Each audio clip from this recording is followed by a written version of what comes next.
Welcome to Digital Marketing Intelligence Ask the Experts, a live bi-weekly show to help you know what to do and what's new in digital marketing for 2021 and beyond. Ask questions, suggest topics, and grow faster with actionable insights and proven strategies from the world's leading experts.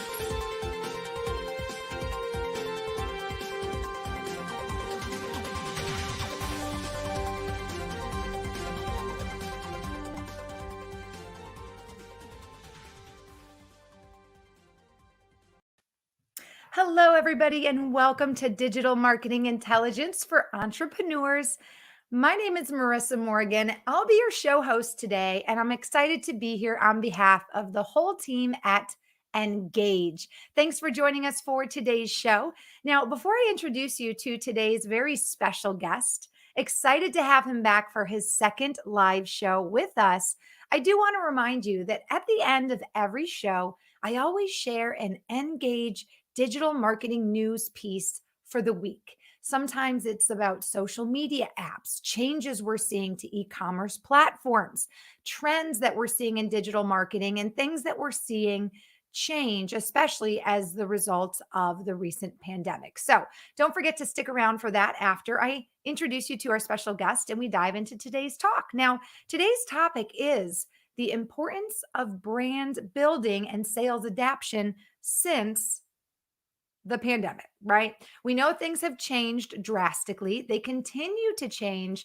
but I think we can all agree, and I know our guest expert will agree, we're all starting to become a little more comfortable being online, right? Working remote, having our engagements be virtual or through a computer versus in person. So we're going to talk about some of the trends, some of the changes in consumer behavior, the shifts, what we're seeing, where those trends are going, and how you can take your business to the next level by moving and shaking with all of these changes and trends.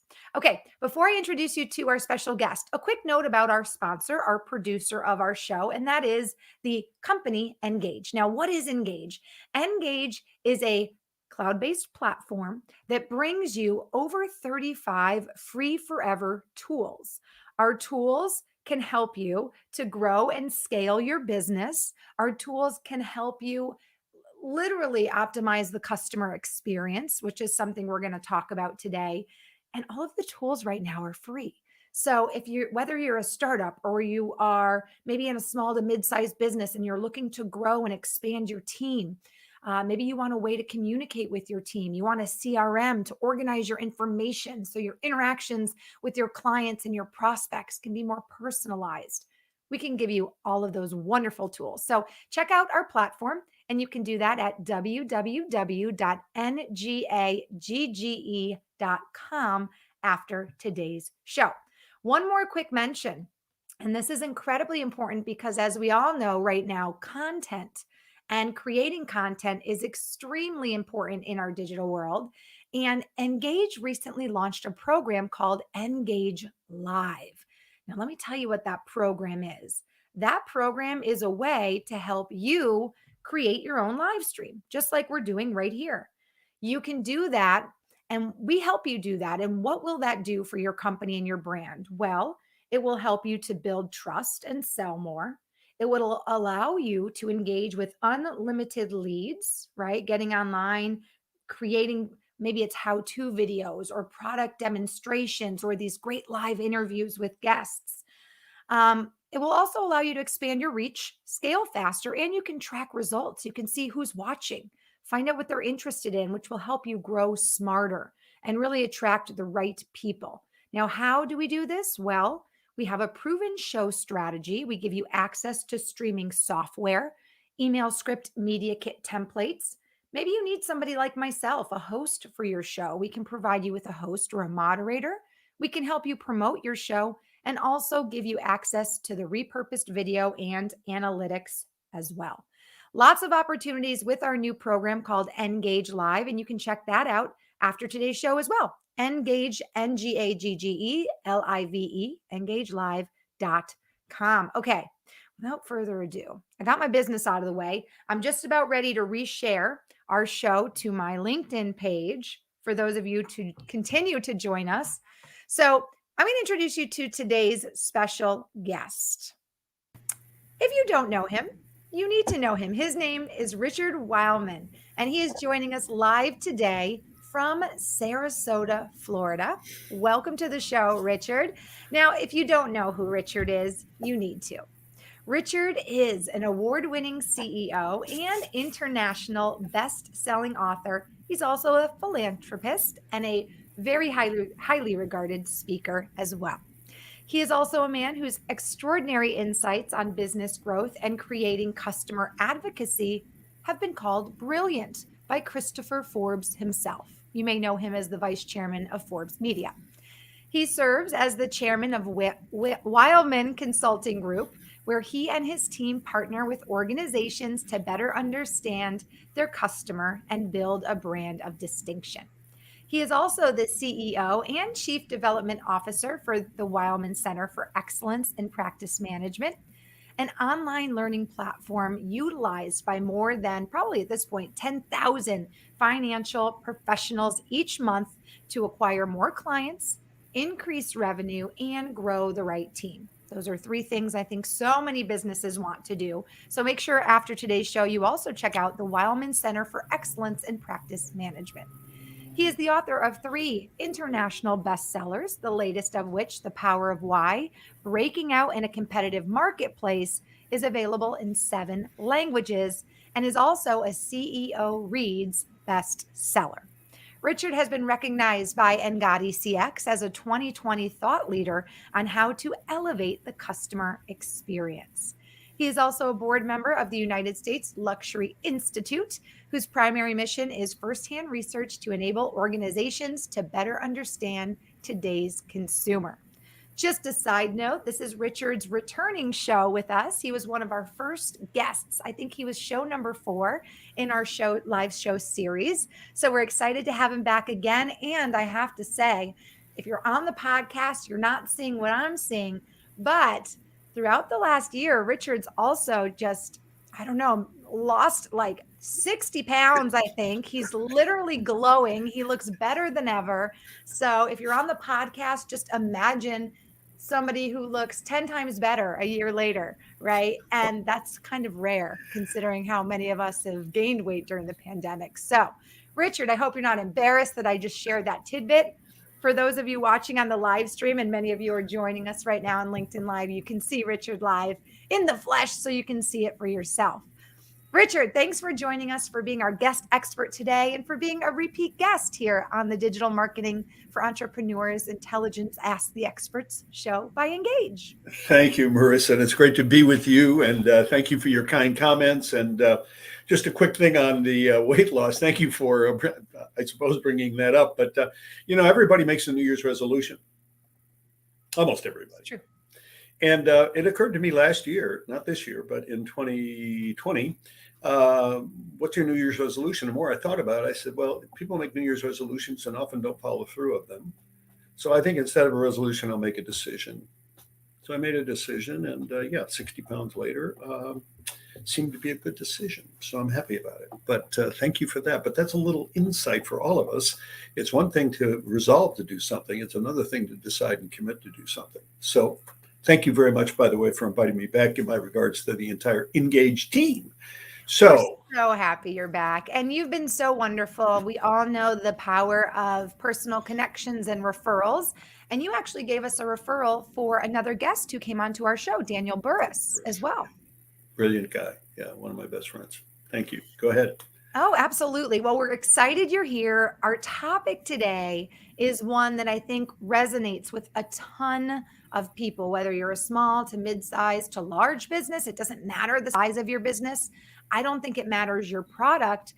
I think right now we're all in this, we're in a place of change, right?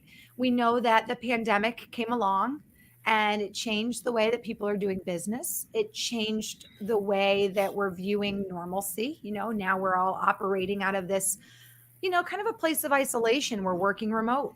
We're no longer shopping in person. We're shopping online. We're no longer having meetings in person. We're having meetings mostly online. We're seeing a shift as in-person things start to happen again. But this shift and this increase in online engagement has done what, Richard?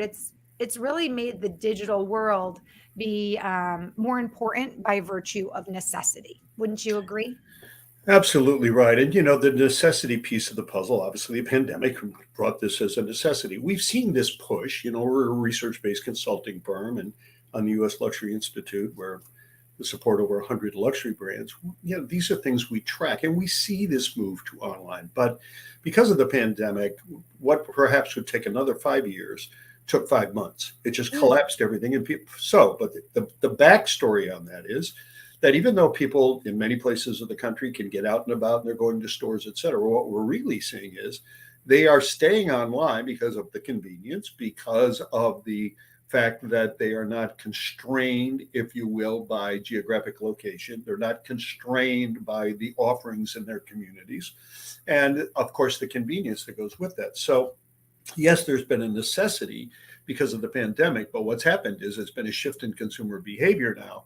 And online presence is absolutely critical, regardless of what kind of, you can run a cleaning service Mhm. and online presence. You can be a financial advisor. Your online presence is critically important.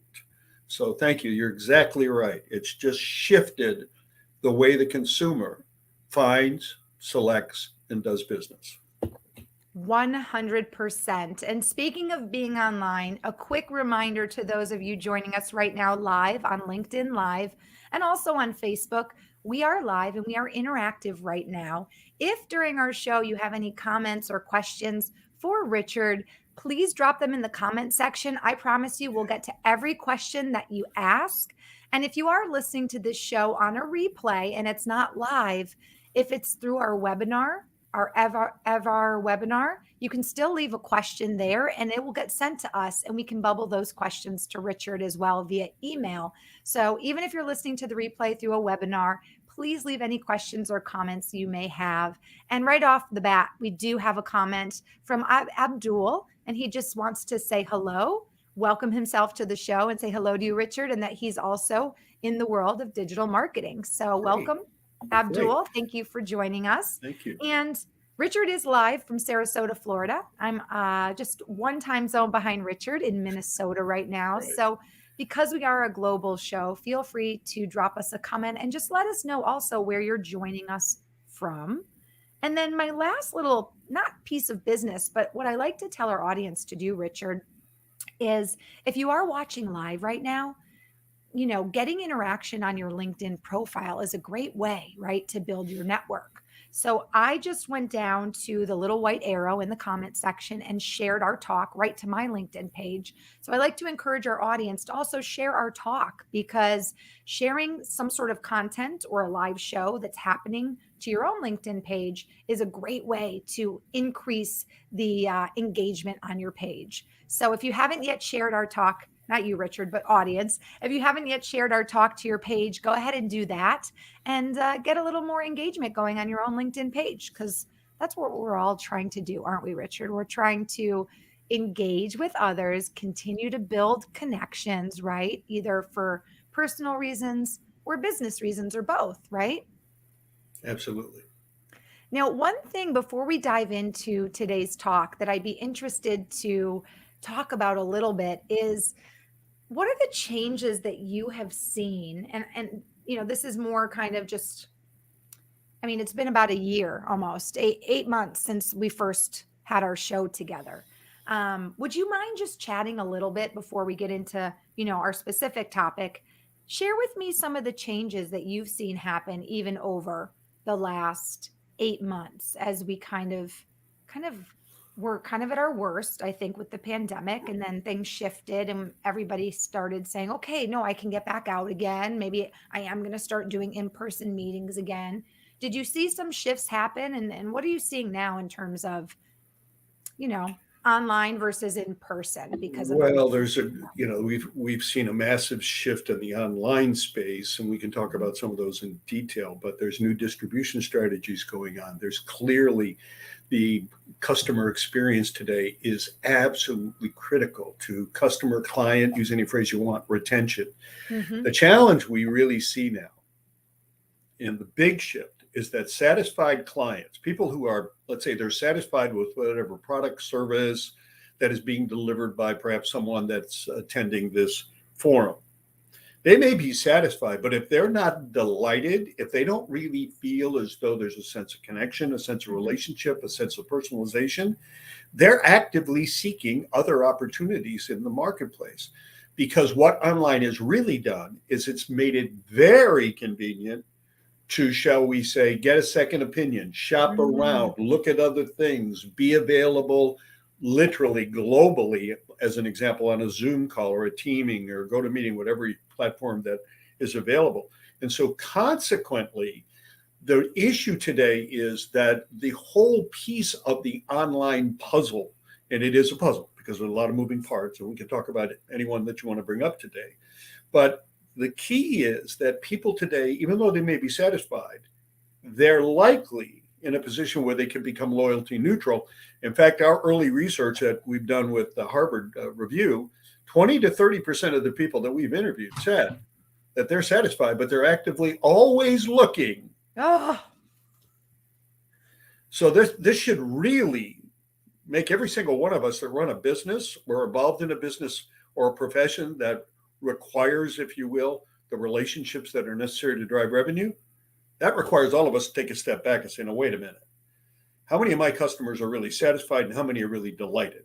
Because if we just have satisfied clients or customers, the truth of the matter is those individuals could easily get their head turned and go in a different direction. So that's the big shift, is the accessibility of the internet, the accessibility of digital has made it easier for people to make other choices. So thus it becomes critically important that we find every way we can to make, I'll use a phrase that is often used in the financial services world, we need to find every way we can to cross market so people are sticky and they stick with us as a provider. But that's the same with true with Amazon. That's the same as true with Walmart. It's the same with true with Target. You make a long list here. You want to make them sticky. It's Freddy Steak Burger and Custard, who's a good client of ours, and they just won the National Fast Restaurant Award. It beat everybody. Fast casual beat everybody. Culver's, Smashburger, etc. But the key thing they did, they developed the Freddy's Way, put it in every single one of their stores.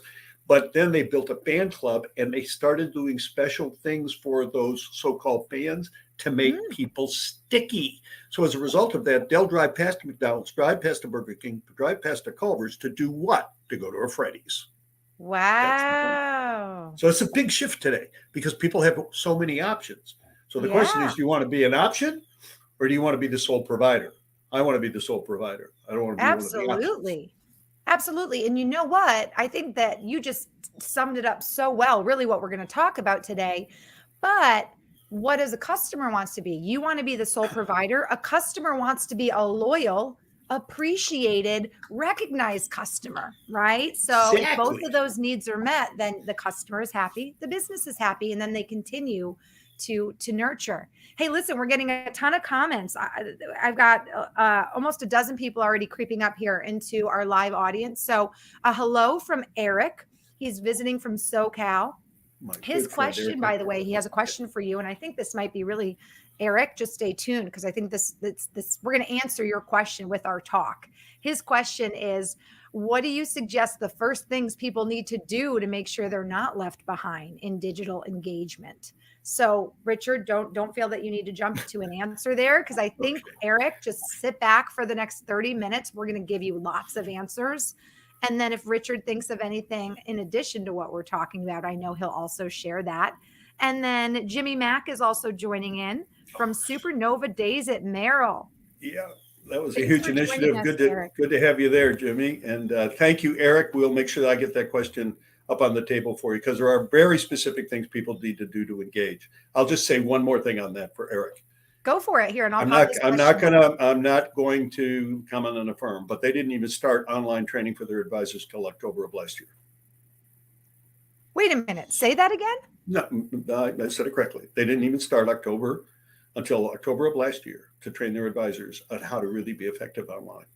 Wow. Now, that's one side of the puzzle. Yeah. I think Eric's question is a larger question. What are the first things people need to do? Well, there's things like customer service optimization, SEO, e-commerce platforms. I mean, there's a whole list of things we'll cover here today, I'm sure.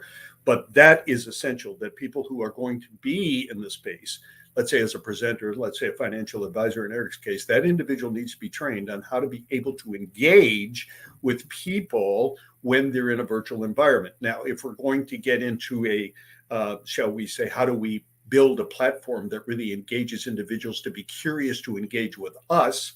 In the case, let's say, of a financial advisor, or let's say Target, how do Mhm. they do it? How come Chick-fil-A is crushing it? Why is Walmart creeping up now on Amazon? Because they've cracked the code on the things that they have to do to get people to engage so they don't get left behind, to Right. Eric's point. But go ahead, let's jump into some topics here because I want to be as specific as I can during our time. Thank Yeah, you. well, that's what we're going to talk about today. We're going to talk about basically brand building, sales adaptation, things that companies need to Right. prioritize now more than ever because the pandemic has changed the way that people are interacting or not interacting or where they are, right? They're working remote. So, for those of you joining us, and there are so many of you, so thank you so much. I see the numbers. Richard, you always get a great following, and I'm watching the numbers for our live audience just keep creeping up, and I love it. So, you guys, let's give you a look at some of the things we're going to cover during our talk today with Richard. We're going to talk about this digital transformation, how now it's really a necessity as opposed to just a competitive advantage. Eric, I think you just asked questions. How do I stay relevant in this digital world? And we're going to talk about some things, including changing your priorities, right? What are the important things that businesses now need to invest in? We're going to ask Richard about, his experience with customer service, optimizing the customer service, new distribution strategies, improved e-commerce platforms, which I can speak to a little bit, and things like maybe upgrading your websites, right? We will also talk about how businesses need to change how they communicate with their customers and maybe where they're communicating with their customers. I see Richard shaking his head. Yes, they do. He's saying, uh, and how changes need to happen in the worlds of digital advertising with messaging apps, how bots are becoming a big part of the messaging and communication world, and obviously social media platforms. And then I think we'll end our chat today really asking Richard, what his experience has been in terms of the key to sales success, right? How do we initiate, nurture, and maintain virtual versus in person relationships? We can ask him what he sees going on in the marketplace and what has worked for him and also some of his clients as well. So, without further ado, and again, thank you all so much for joining us. Let's find out a little bit more about Richard, what you have found to be um, what you have found to be are the major changes, right, that businesses need to do, the shift in priorities, right, that businesses Mhm. need to make in terms of, right, this digital marketing era and the pandemic. So priorities like customer service. What are you seeing in terms and experiencing in terms of what businesses need to change now or do differently as it pertains to customer service? Well, customer service, the challenge with customer service, everybody thinks they're giving good customer service. The problem is good customer service is no longer good enough. I mean, Good if you customer really service think is about no longer this, good enough. Okay. right? Because if you really think about it, it's a minimum expectation today. It's not, it's barely a baseline. I mean, we Hmm. call it a baseline, but what does that mean? I mean, you go to McDonald's, for God's sakes, you buy fries and they're cold and for 79 cents and they'll give you fresh fries free. So when people say, invest with me or buy our, lazy boy or whatever the case might be, and we'll give you good service, it doesn't really mean anything. People today, that is a baseline that people have. When we're talking about customer service on the online space, customer profiles need to be very easy for the customer to update. He or she can log in, change all their data, anything they want, from address to phone number to preferred email. Everything needs to be easy without having to click through, are you a bot? one time, Mm. verify one time. And by the time they click through 3 times, they finally give up or they forget to save it. It should be an auto save, but it is not an auto save because if they forget to save it, the truth of the matter is that information doesn't get saved. And so what happens is their profile is in fact not updated. The other thing is that if we're going to really be effective in this space of, let's just say, virtual or online, we have to realize that personalization and humanization is critically important in the, shall we, face to face, or I call you on the phone space. We want to personalize and humanize interaction. But in the online space where people are being communicated with either by email or messaging of some time, personalization and humanization is winning the market share like crazy. And I'll give you a classic example. My first initial, let's see, my father's name was Charles, and so I was Charles Richard Wileman III. All right, so I always was C. period Richard Wileman, but I get lots of messages, particularly internet style digital, and it's Dear C. Well, what that really tells me is two things. Number one, they have no idea who I am. Number two, Mhm. even though in a couple of cases with individuals, I have updated my profile, I still get Dear C. And so the point is, do we know the nickname of our clients? Is that name in there? If she goes by a nickname, do we have that nickname in the database? I'll give you another example. T. Boone Pickens talked about this. He went crazy when he got messages or even letters that says Dear T, because he didn't go by T, by Boone, T. Boone Pickens. So when you really begin to think about this, you have to realize that if we're going to improve the customer service experience, greetings must be personalized and humanized. We must be in a position where people can update their profiles. The people that are on the ground, I'm talking about everything from the staff person to the support person to the customer service rep, they need education today. They need the Mhm. education on how to communicate with people, how they can really engage with people, let's say in a call center. Or if I were to call your business right now and ask for you, I'm sorry, she's in a meeting. Would you like their voicemail? That is not service. No, what I'd like to do is get my question answered. Wouldn't it be far better if I called your office and they said, I'm sorry, Marisha is currently doing a show. How may I help you? It Mhm. seems like a small thing, but it's a massive impact on people feeling as though they were serviced. And so support staff gets very little training on these topics whatsoever because the focus is usually on sales and marketing. And yet the backbone, the shall we say the support structure behind every relationship is the way that the touch points of every single interaction someone has with a firm, company, etc.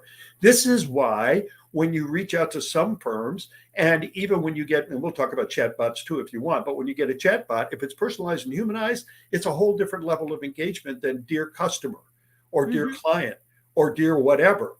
So we need to be thinking about customer service as a baseline. We need to educate the support staff. Everything needs to be personalized and humanized, critically important. And if you're in the space where you're marketing to consumers, returns need to be easy to process. It's still difficult to get refunds from some companies. Now, admittedly, there are several companies that really, Walmart paved the way. Several retailers paved the way with no question returns, if you will. But boy, Amazon's taken it to a whole new level. I mean, you get it, you send it back. But I can tell you, there are online providers right now where you have to type out your own label, do all the Oh, work for them. With right. Amazon, with Walmart, with Nordstrom's, you click, print the label. It's all done for you. So you might be saying, well, I'm not in that business. Right. But think about how can you take that idea and adopt it to your business? If you're asking me to fill out a form to be able to have some interface, maybe it's a contact form, why can't it be auto-populated on your website? Or do I have to type in required fields, 6 of them, just to be able to reach out to somebody at info@gw.com? I want to email to a person. I want somebody to know is going to get that. So if I send an email, it's going to come to not info at, it's going to come to Richard at. So at least I know I have someone that's going to be monitoring that email. We've tracked this, and the average individual sends an info. It takes anywhere from 6 to 8 days before somebody responds to info at. This is what I would call good service. Thank you. Oh my goodness. I love how passionate though you get about this. It's almost like It's literally customer service and optimizing the customer experience. It's in your blood, and you get so passionate about it. And it gets me excited too, because it makes me as a customer, right, start to go back in my head and start to think, oh yeah, that happened to me. Oh yeah, that happened to me. And it makes me get almost the emotional feeling that I felt at the time, right? When, for instance, I had to send something back to a company. They said simply hit, write return sender on the box, send it back, and you'll get your account in 6 to 8 weeks. Well, 12 weeks later, my credit's still not there. And now Thank I'm you. getting emails asking me to purchase again. And I'm like, are you kidding me? You never even gave me my money back for my return. So going back as a customer and thinking about all the times I was frustrated, or all the times I didn't get a question answered, or all the times it was hard to do something, I realized that right away I became disengaged. I became uninterested in the company. There was no opportunity for loyalty to be created. And I simply moved on to find a better alternate option for myself. Now, Right. if I am operating a company and I am trying to, create a base of loyal customers, every time that a customer has that experience, they're going to go somewhere else. So it's important for me as a business to figure out, like you said, how to make it not just acceptable, but how to make it exceptional, you know? Yeah, and the separation here is a lot of people think good service and an elevated client or customer experience or optimizing a customer experience is the same thing, and it's not. Good Mhm. service is a baseline. There are things you have to do, personalization, humanization, many things I talked about. But when we talk about optimizing customer experience, that is a different level. That's not just service. As important as service is, it's critical. Let me frame it this way. When you bring a customer on board, if you want to optimize their experience, and this kind of really goes to Eric's question too. What should people do so they don't fall behind? Very simple. We have to capture far more than their name and their age and their address and what needs to find out, what we need to be able to uncover, regardless of what business you're in. What are they passionate about? What do they enjoy doing? What are the things that are important to them? And people say, well, people won't share that data. They will share the data, particularly if it's with an organization where they feel they have a relationship and that it's going to expand their experience. I mean, we see people tell me all the time, well, people don't want to share their data. Well, look at Z's, look at Y's, look at millennials. And by the way, millennials are coming over 40 now. So the truth of the matter is we've seen an aging out of people, an aging out. You want to call it dying? We'll use that phrase, of people that are reluctant to share their information. And so the point is people love to be able to share information that's going to elevate their experience. So we need to do a better job of capturing that information, both in the digital space and when we have the opportunity in the conversational space. Bergdorf Goodman is a classic example. You walk into their shop on Fifth Avenue, you buy something, they're going to ask you, who's it for? And they're going to put that in their database. So if it's for a child anniversary, a child's birthday, you're going to get a catalog virtually in next year, 6 weeks before that birthday, with some suggestions for Johnny's upcoming 7th birthday. Why did they do that? Because they captured I'm getting this from my daughter. She just made the cheerleading squad. Oh, when is she going to graduate? 2023. Great. Guess what you're going to get in 2023? You're going to get, congratulations. We're happy that Susie's going to be graduating. Here's some graduation gifts that she just might think are over the top. That's how you connect with people. And little things you can do, like know and celebrate their first purchase anniversary or their first investment anniversary. If you're in the investment business, not just their birthday, but Mhm. send them something that celebrates. We have I had the privilege of working, we'll just say, with a client in Texas, and Mother's Day came up. And so on a call I was having with the team there, and they said, what can we do with Mother's Day? We're going to send out cards. I said, don't send out cards. Everybody gets Mother's Day cards. Why don't you just, let me grab my phone. Just get your phone out, and record a message. I just want to say happy Mother's Day to all of you. I'm just so grateful to have you as a client, and thank you for what you're doing for your family and our entire community. Have a great Mother's Day. One video, send it out to everybody. All of the individuals in their database that were mothers, grandmothers, single moms, etc. The response was amazing. Why? Because it elevated the experience. If Mhm. somebody has an investment anniversary with me, and this is or maybe it's a professional day anniversary, because we Mhm. have professional days, don't we? I mean, every day is a professional day for somebody. Teachers' Day, this day, that day, firefighters' day, etc. Why don't we send a cake not to their house, send it to their office. Why? Because it's going to come in the office. They're going to have that cake and they're going to share it in the break room. Everybody's going to talk about it. It's going to position you prominently as what? Elevating the experience. You see, the whole thing today is to really get yourself in a position where people see you as distinct. Now, here's the baseline to do this. And it kind of goes again back to Eric, your wonderful question. Here's the problem we're having. Most people, most companies, I just had a call with a consumer company, and they went on for 20 minutes about their CRM. We have a tremendous database tracking system, et cetera. And my only comment to them, well, this is wonderful. But we need to stop looking at CRMs as CRMs. We need to start looking at them as CXMs, not customer relationship managers, customer experience managers. We need to capture data. We need to capture everything we possibly can about every single consumer. People say, oh, it's impossible. Not with AI anymore. God, you can program your AI with your best customers. You can set up Google alerts. Google will do it free. They'll search a person's name. Anything pops up on the internet in a time period that you lay out, weekly, daily, monthly, whatever.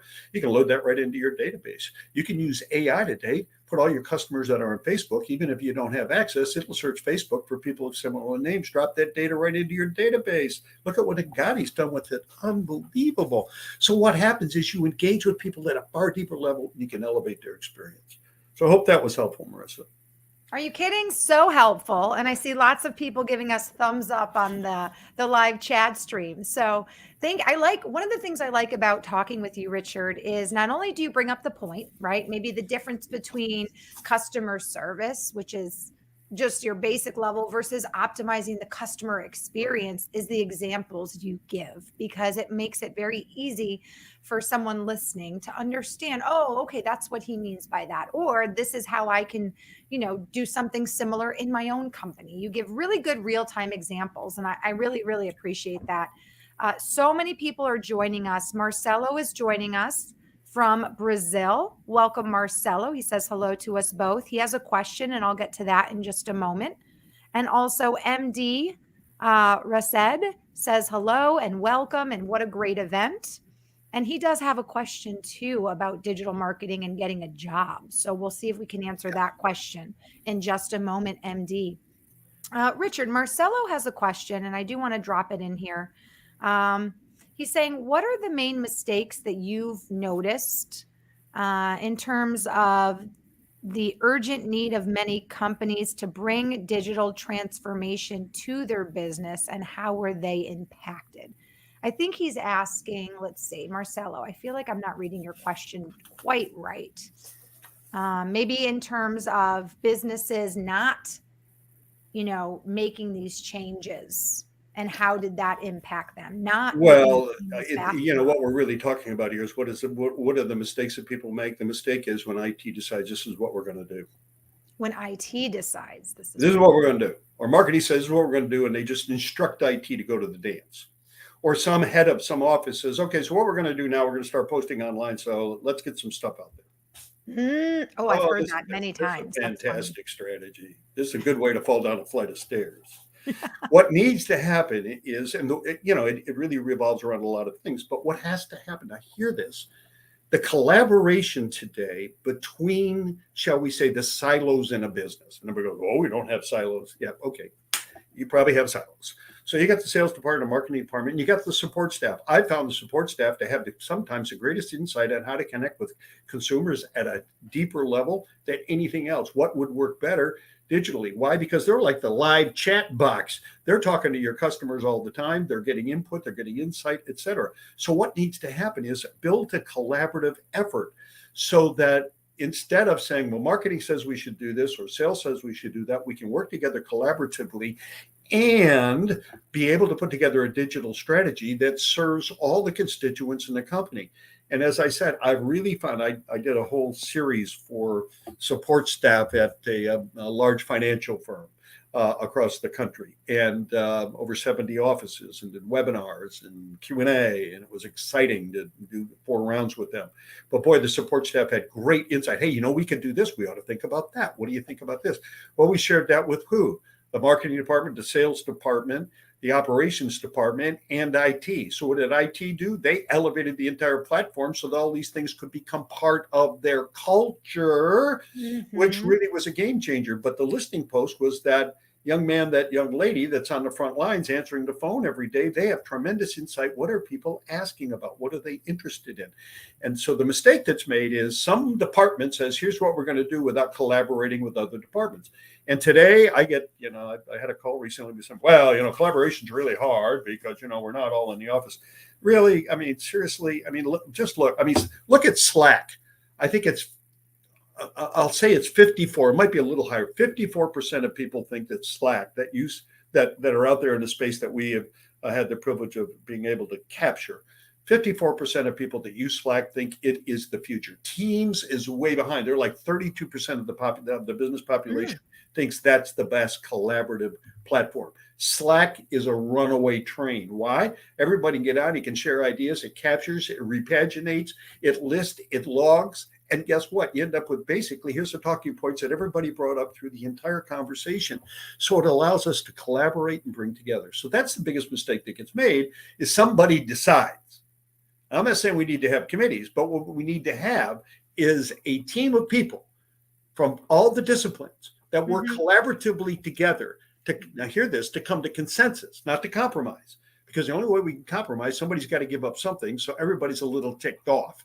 Let's come to consensus that we're all on the same page. This is where we're going. This is the culture we're going to build. Changes the game. But you need input from everybody. That's the biggest mistake that gets made is somebody decides without the input from all the other participants in the silos that remain in those companies. Thanks, Marissa. Long answer, but hopefully that was helpful.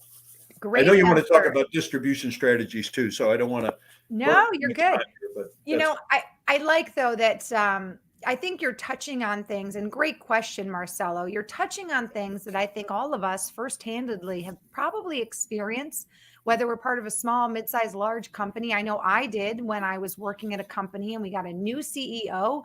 And he said exactly what you said, Richard. He said, okay, I need you all to be posting on your social media. And I remember all of us said, huh, okay, because my social media is my friends and family. They already know when I'm on the air. They've already purchased everything from me they'd ever buy. So you're going to make me do all this work just to retouch and really essentially bother and annoy this like small group of people, maybe that's on my social media, whatever. But I Mhm. remember all of us just sat around scratching our heads going, and how is this going to increase sale? It's like he just wanted us to do it because that's what everybody else was doing. And I'm making air quotes Yeah. for those of you listening on the podcast. So that was a great example of what not to do. Well, to Um, Eric's question, real quick too, when he says, "How can we make sure people don't get left behind?" yeah. We have a situation right now with a group, and that's the issue. They have been left behind, and of course, I was told by the COO, you need to tell them. Well, yeah, Mhm. okay, good. Let's get right on that. So what I decided to do instead is I gave them a survey of what do you do online? How do you use online? What does it mean to you? How are you effective online? What are things you look for? And it's only 12 questions. But once I got all that feedback, we went back and said, now here's what you're doing online. Do you think the people you're trying to market to are doing these same things? And it was like this, God, good Like point. the hit your Good head moment, point. right? Yeah. Yeah. So how would you and then you give them a step-by-step plan, a 30-day plan. That's key. 30 days. Make it very clear. Step one, step two, step three. Have them follow the steps, hold them accountable, and guess what? They execute. But they're not executing because you told them you got to do this. What they're Mhm. executing because what you've done is ask them, how do you use online? How do you use the online platform? How do you shop online? How do you engage online? How do you use Facebook? How do you use LinkedIn? And guess what? When they're talking from their own experience, people support that which it is that they build. Well, if they built their social life around, let's say, the internet, just as or digital, the truth of the matter is, then they're far more, shall we say, open to engaging others to join them in that online digital experience.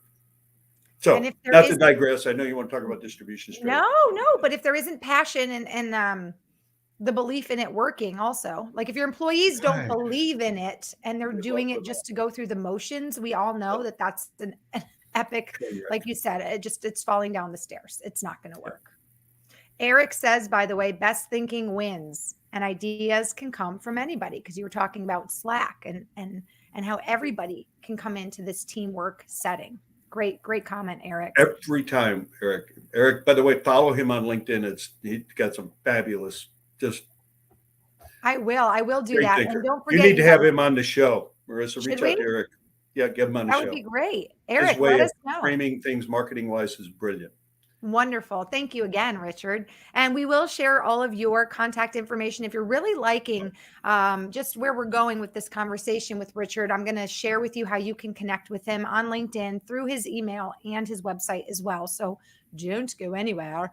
So we're talking right now about basically different shifts and priorities that businesses need to make in order to keep up with these changes. Now, we talked about customer service.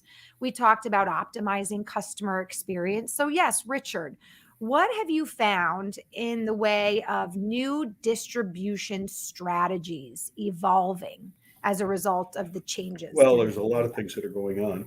Let me cover a couple of things here because they're all kind of integrated. Mm-hmm. There's no doubt now that teaming is critical. Doesn't matter what industry you're in. Did you say teething? Teaming, well, teething is important too for some populations, but for this particular group, I would suggest teaming. Teaming. And the reason, and people say, well, what do you mean? Well, how do you think? I mean, seriously, how do you think all this technology gets to the marketplace, gets developed? It's through teams. Microsoft really went down this road, and so did Apple. They put teams together. I have a good friend of mine, Jeff Ransdell, over in Miami. He has Venture Fuel, which is a investment firm.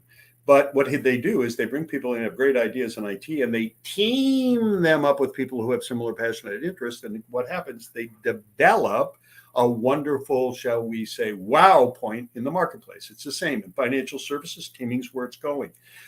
In technology, it's where it's been. Even the auto industry is now moving to teaming. Restaurants, because they're shorthanded, are teaming. They're having 2 or 3 waitresses or servers do what? Serve a table. Why? So they can team up together and they can do a better job of elevating the client experience. So that's one. The second thing that we see in distribution strategies is partnerships.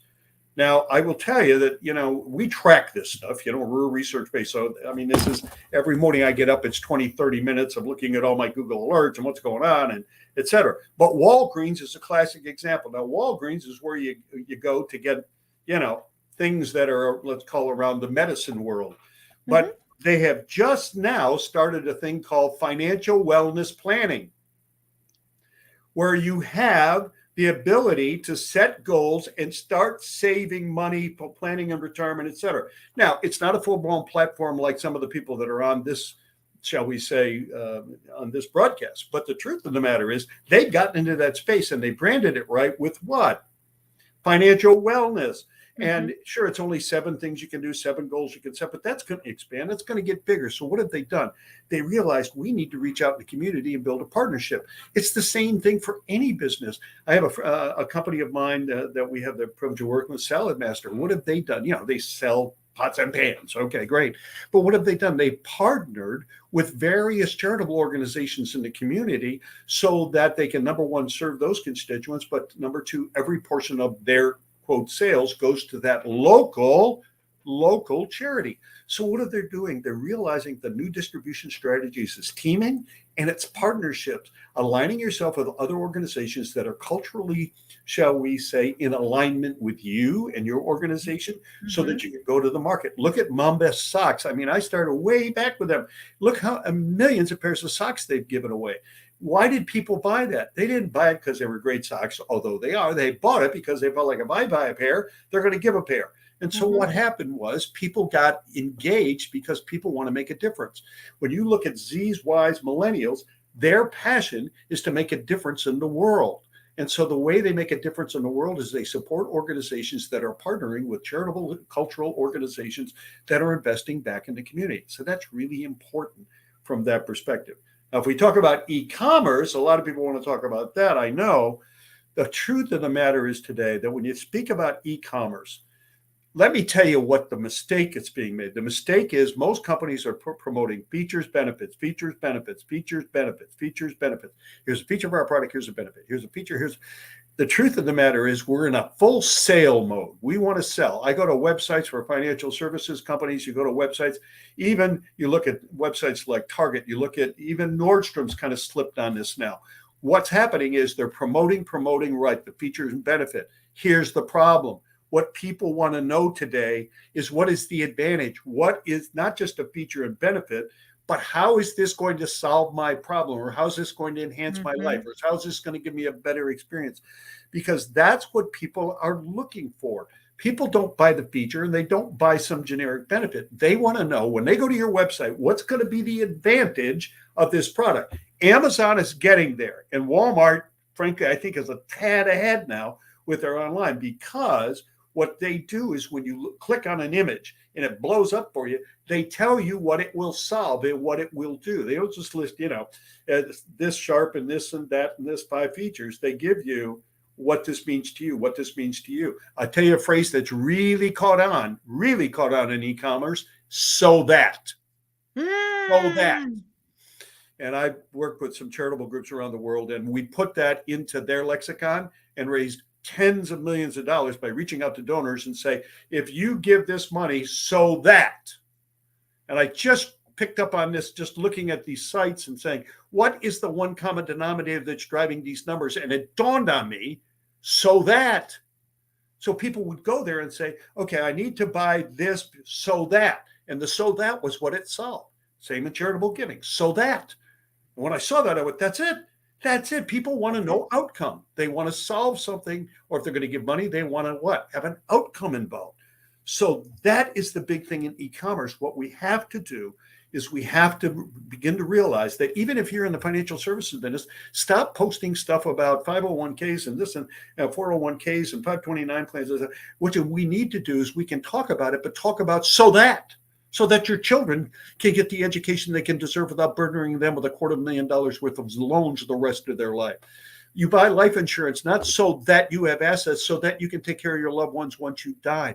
That's what people want. They're looking for solutions. People don't want to buy anything. They're trying to solve something, experience something, engage with something, feel good about something. That's it. And suggest. I mean, Amazon is brilliant at it. Walmart's a little behind, but Amazon's caught this. And Target's doing a little better, but Walmart will get there. They're really close now. Amazon, you buy something on Amazon, they pop up other things. Ooh, they're like, you might like this. And I'm always like, yes, I do. And, my books are on Amazon, and I can tell you, it always amazes me. And I'll click on a lot of different books, and boom, there's my book at the bottom. Power of Why, breaking out into also would suggest. Now, what are they doing? They're cross-selling, but what they're really doing is, so we understand what you're trying to solve. Here's some additional solutions. Brilliant marketing. Brilliant. And it's the same with websites, Marissa. People say, well, what's really working on websites? It's the wow factor. Websites have gotten stale. It's kind of a yawn. Pictures, videos, they're relevant. And talk to stories. Put story. Everybody, God, I say all this stuff on LinkedIn. You need to tell your story. No, you don't. What you need to do is have your customer tell their story. Because the customer story is going to connect with another customer. We're in the middle of doing some research. You mentioned the Wildman Center. We're basically doing research with over 2,000 of our users. What has this meant to you? And people said to me, well, why would you do that? Because who cares what I think it's meant to them? If I can take their story and say, if you'd like to have a similar story, dial 1-800, you can enroll. That's a far stronger message in that regard. I mean, it's all around digital advertising too. Look at Chick-fil-A. They have absolutely crushed digital. Let's talk about Chick-fil-A for a minute, because you and I were talking about that before the show started. What is Chick-fil-A doing differently that is working so well? They're not talking about Chick-fil-A. Right. At all. What do they got? The red couch, the white walls. You got a Chick-fil-A employee, we'll say, or store manager sitting there, and somebody comes in. The one that's currently running now, the numbers are off the hook. We track it on the back end through our research up. It's crazy. And what's the message? This young lady comes in, sits on the couch and said, well, so-and-so came into our drive-in and said she'd like to give 50,000 of her points from Chick-fil-A meals to individuals here in town, like homeless people that needed food.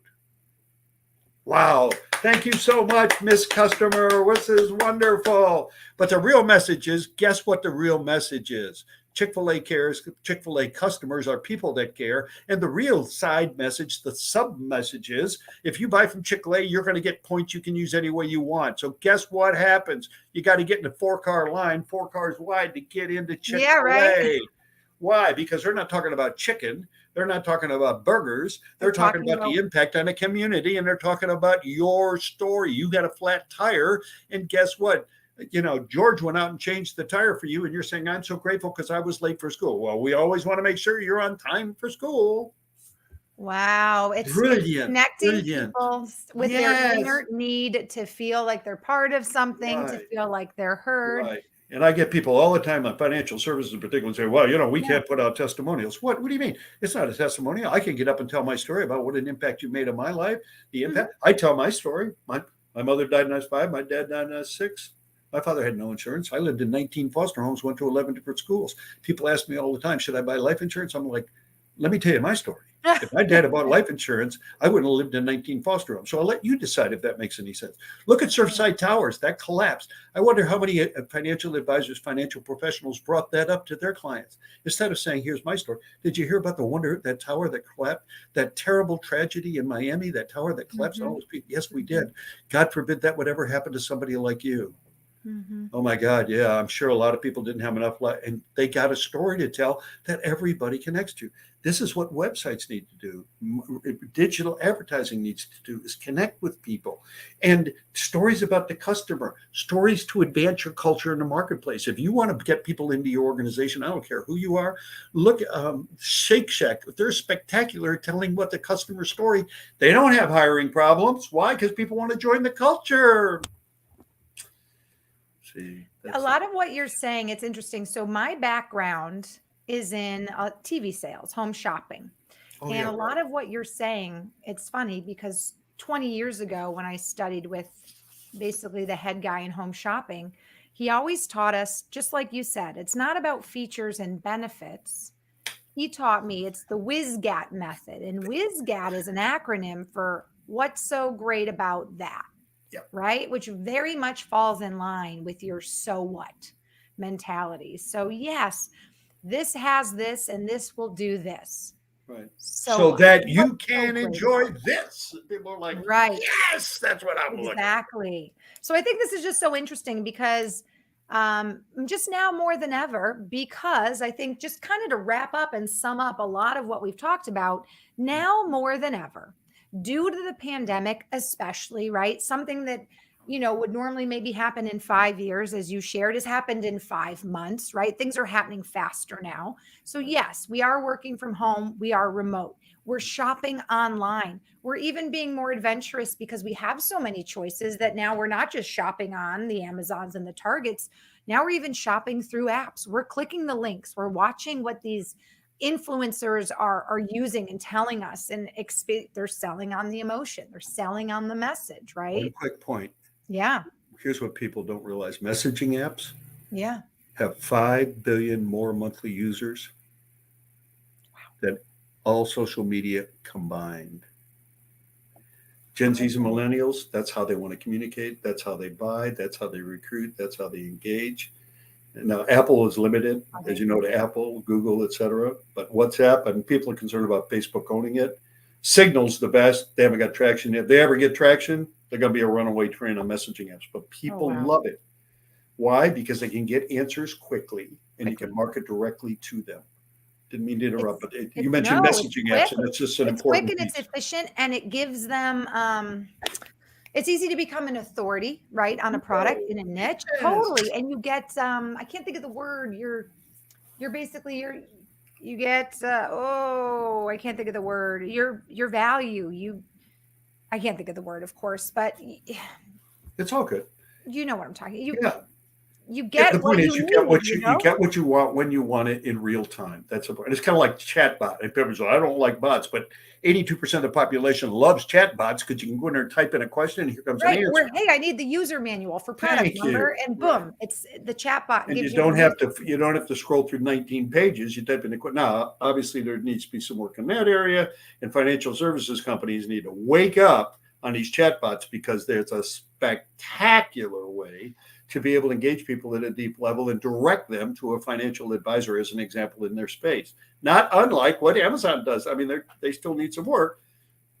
Big database of primary questions, primary words, primary phraseology with misspellings so that people can get the answers they want. I digress. We need to finish, I know, but No, this is great. I will say this, talking with you and being a part of a disruptive company like Engage, right, gets me excited because I know that the tools our company offers, the platform that we offer to people that right now is free, is the best way to start to be relevant, right? To start to, as a company, improve the customer service, improve the customer experience, have chat agents that are educated, right? And trained in a way to make their interactions with the customers not just okay, but amazing.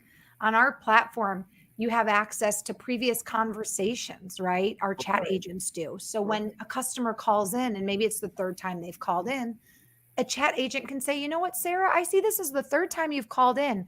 I love that you own A, B, and C products from our collection, but unfortunately, I'm sorry you had an issue last July, and it seems to be like you're having the same issue again. God, how great would it be to call a customer service agent and actually have them know something about you versus, can I put you on a brief hold? Right.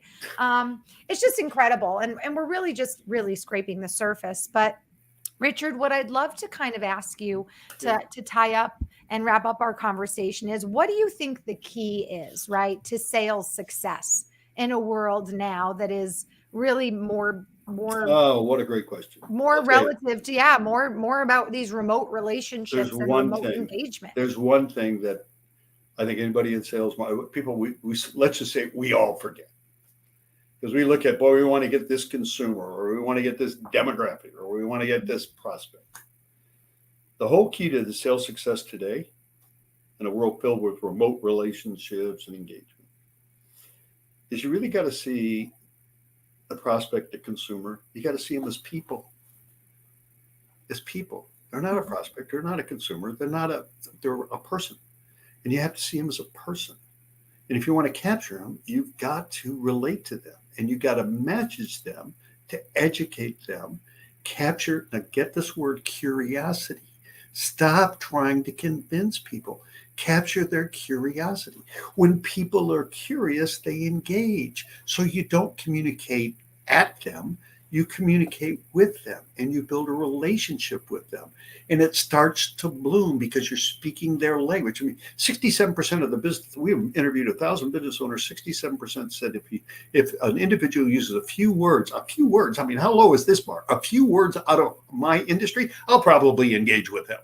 I mean, this is a pretty low bar, a few words, but it tells us how far we've fallen as a society in terms of generic communications and, shall we say, just blasting out there. So the real secret today, even though we got a lot of digitization going on, is we've really got to realize that you're communicating to a person, to people. You're not just talking to consumers. You're not talking to a demographic. And this gets caught up in the lexicon of marketing and merchandising and sales. Well, I got a bunch of prospects. Well, let's look at them as people, individual. Each has a nuance. Each has a, shall we say, an area that we can spend in time on. Because the average salesperson gets on the phone or gets into a situation and they start prospecting, but they don't take the time to do a little research on that individual. I'll give you a classic example. I had a situation with a guy. I look everybody up in line before I called him, and I called him. And, I knew he went to school, and I brought up, hey, how's the team doing? He said, well, we're making progress. Well, I could see. I said, by the way, can you do the claw? And he busted. I said, how did you know about that? And that was it. That was it. It creates an instant connection because why? That person feels like you care, right? Exactly right. So basic, but it's so important. Because let's tell the truth, relationships drive revenue, and revenue is driven by sales. So the more you can relate, the more you can look at them as people, not just as prospects, the more you're going to be able to drive the business. It doesn't matter if you're using technology or not. If you're going to use technology, personalize and humanize, elevate the experience, make it easy for me. See your CRM as a CXM. Really make an impact on people's lives, because people do business with people that they really believe want to do business with them and are going to be there for them, that they know them, they trust them, they engage with them because you're interested in them as a person. You're not interested in them as just a customer. Thanks, Marissa. So wonderful. Well, let's take a moment, Richard, and acknowledge so many great comments that are Oh, coming through the sorry. pipeline. Yeah. Absolutely. So, Eric, by the way, thanks again for joining us in today's talk, all of your comments and questions. And this goes back to your comment on teaming, not teething. He says, so true, Richard. Enterprise teams will crush solopreneurs going forward. We must team to thrive. And I Exactly right, Eric. couldn't agree God more. bless you, brother. Get him on the show. We will, Eric. I will be reaching out to you. We'll have to have a chat. I love this. And then Assad says, yes, also user generated content is important and the customer can relate to it better. And I think Yes. it's a great. Yes. Thank you, Assad, for that comment. And just a quick thank you again to Marcelo for your great question. Again, hello to Jimmy Mack, by the way, who says, you look great, buddy. Thank you so much for joining us, Abdul, and also MD as well. Hey, we just have a quick moment. And I did not get to MD's question. So really quick, Richard, I would just love your thoughts and what you found as it relates to, hold on one second. I put some notes up here. Oh, how working remotely has affected the hiring process, because MD asked, how do we get a job, right, in this world? What have you found in your research or Well, we experience? had the privilege last year of working with a firm and with about, I'll say it was 21, about 20 rising managers. And in a virtual environment, how are you going to recruit? They recruited 82 people Wow. virtually. But what you have to realize is if you are, let's say you're on the other side and you want to get hired, the challenge that people have is that you have to realize you have to show up. If you're going to do like a Zoom, let's just take an example. You need to show up dressed for business and ready to go. Mhm. That's the first thing. Not some casual background. You got to pay attention to what's behind you. You've got to really be there. Secondly, stop talking about yourself. Well, I this and I have this and I have this technology and I get this degree. What you want to do, just like you would in an in-person environment or a resume, talk about the outcome that you can deliver. Say, I'm looking forward to joining a team where I can bring whatever I can bring a So that, technology. right? You're So, right, so that technology, your company, yeah. so that company can really grow and prosper. Mhm. Not that I'm looking for a situation where I can make enough money to buy a new car. I'm looking for a situation to be able to pay off my debt. I'm looking for a place where I'm going to be comfortable and really get rewarded for what I do. Yeah, really. Well, happy trails there, big boy. What you want to do is you want to speak Sayonara. to the individual who's hiring. That's how you stand out with a resume. And the same in a virtual environment. When somebody said, well, tell me about your background, I'm going to give you this tip. When somebody, well, tell me a little more about your background. I have a resume. Well, we wanted to have this conversation with you. Say, well, I've been involved for quite a number of years. I graduated from college. I've got my bachelor's, and I really enjoyed that. And I've been working prior to the pandemic. I was working in the engineering space, and really had the privilege to work with a great team. But before we get to all of that, what do you think are the three biggest issues that you believe that would be attributes of the person you would like to hire? Ooh. And they go, So oh, you, oh, yeah, right. You took their well, question and you fired it yeah. right back. But And then what you're you like, said, this isn't about me. This is about how I can partner with you.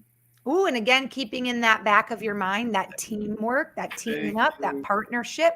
I No love that. substitute for IQ. You did that exactly right, Marissa. That's great. Yeah. Great tips, MD. I hope you're still listening, and that thank you for bringing up such a great question. Richard, I could talk to you all day. I won't do that because I know you're a busy, busy Yeah, man. back We to were back. very lucky to have you for an hour. So I want to thank you so much for joining us. And I do want to share quickly, if it's okay with you, how our audience can connect with you now and into the future. Sure. And they can, of course, do that via LinkedIn. And I'll spell this for those of you listening on the podcast, but you can connect with Richard on LinkedIn, Richard, Richard dash Weilman, Weylman dash keynote speaker, all one word. So Richard Weilman, keynote speaker, is how you can connect with Richard on LinkedIn. Please drop him a note and let him know that you saw him on the Engage Digital Marketing live show. Also, you can find more about Richard at richardweilman.com. And Richard is open to emailing and connecting on a Oh, more yeah, personal level. sure. Is that still a good email for you, Yeah, Richard? sure. Whatever I can do to help you. Richard at I just want you to win. That's all I care about. richardweilman.com. I Yeah. see one more comment that's just popped up. Cool. Oh, Marcelo says, thanks, Richard. Very good to hear in terms of everything that you just shared. Thank you, my dear friend in Brazil. I'm so glad that to hear from you. I hope that you're doing well, and I hopefully you'll be back in the USA before too long. Take care and God bless. All right, Wonderful. Great, Marissa, thank Richard. you. Thank you so much. I will Sure. say bid you adieu for now. And I want to thank you again for taking some time to connect with us, sharing wonderful advice, research, and actionable takeaways that everybody listening can literally walk and go do or get, hire somebody to help them do to be able to be more successful and adapt to the changes we're all experiencing. So Thank you so much. Say hi to the entire team. It's always a blessing to see you, and thanks for the privilege of I presenting. My pleasure. absolutely will, Richard. And thank you so much. My pleasure. What a wonderful opportunity to pick Richard's brain. He is just an incredible author, a highly regarded keynote speaker. He's obviously, I like what he's doing. He's practicing what he preaches, and he does that, especially even in my emails with him. He's such a wonderful, smart man who makes sure to put a personalized touch on every single communication. And that is why that he is so successful and good at what he does. Richard, I think you're in the waiting room. If you're still listening and can hear me, another comment came in from Aria who says, thank you, Richard and Marissa. It has been enlightening. And Aria, thank you so much for joining us. Okay, quickly, before I let you all go, I want to share our Engage news of the week for today.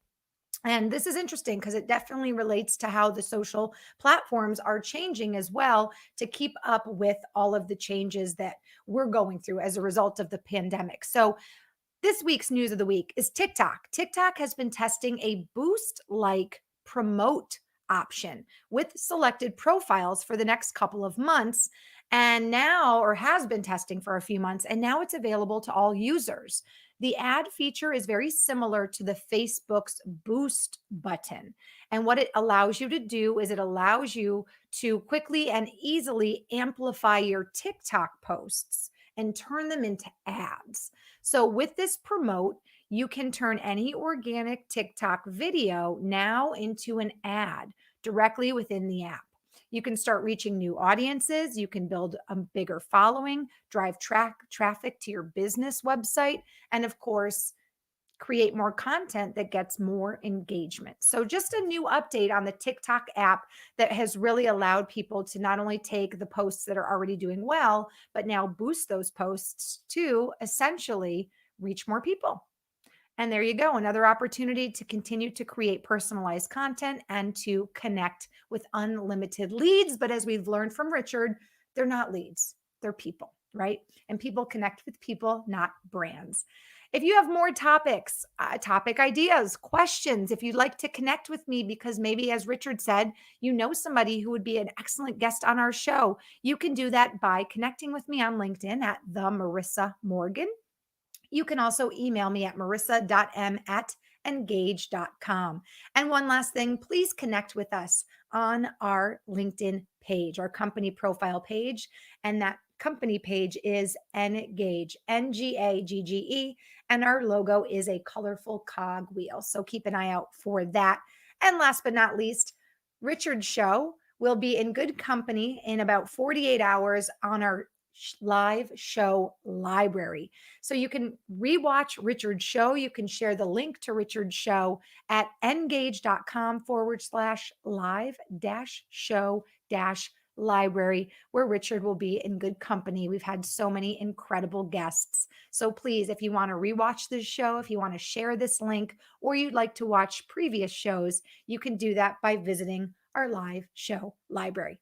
Okay, everybody, that is it for today. I want to encourage you all to have a very wonderful weekend and join me back here next Thursday, September 16th. Our guest is a CEO of the On Switch. Her name is Nancy Shanker, and she'll be joining us live to talk about the concept of bots and bodies, how to maintain a humanistic touch in a highly digital world. Join me then. And in the meantime, I hope you all have a wonderful and blessed weekend. Stay kind. And again, please connect with our guest, Richard Weilman, on LinkedIn and be sure to thank him for giving us his time today, all of his advice and exceptional insights. Until next week, have a wonderful weekend, and I'll see you all very soon.